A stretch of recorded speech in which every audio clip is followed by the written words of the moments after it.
If you are itching more from mosquito bites, you are definitely not alone. I know I have noticed more mosquito bites this year, especially compared to years in the past. Well, one pest control company says they're getting a lot more calls. I'm Joe Mueller in the Centennial Hills area, and this part of town is where they say a lot of those calls are coming from. You live in the Northwest. Have you or your family noticed anything with mosquitoes? Yes, we have noticed mosquitoes for sure. Jessica Stubblefield is not alone. Are you getting more calls? It's unbelievable. We caught up with JS Pest Control's Operation Manager, John Longhurst. Let me tell you, I hate mosquitoes. I have 2 bites here, and I live in the Northwest Valley. And you were telling me that's probably the worst area right now.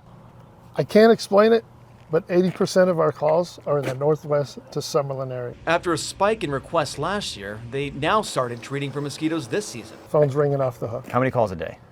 20, 30 a day, just us. In the shade over Technician Rob Silva showed us the 2 new treatments, one being a small trap. here. So why do you put it in the shade?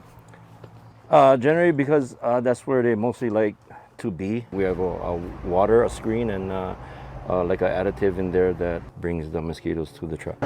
The other option is called fogging. Pretty much want to go inside of the hedges. I see. And we had this for maybe about 2-3 months now, and we've been getting calls almost every day. The fairly new mosquito to the valley, the Aedes aegypti, exploded last summer, mostly on the west side of the valley. This health district map monitors their traps to see if disease is prevalent. Recently, a human West Nile case was reported. A big problem, these mosquitoes don't need much to reproduce.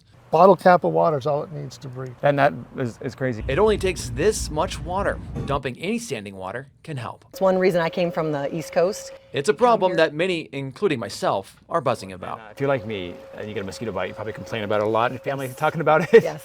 Yeah. They itch, they hurt, they're ugly. Again, what you really have to do is make sure there's no standing water, again, as much as a bottle cap of water can help these mosquitoes breed. Reporting in the Northwest Valley, I'm Joe Mueller.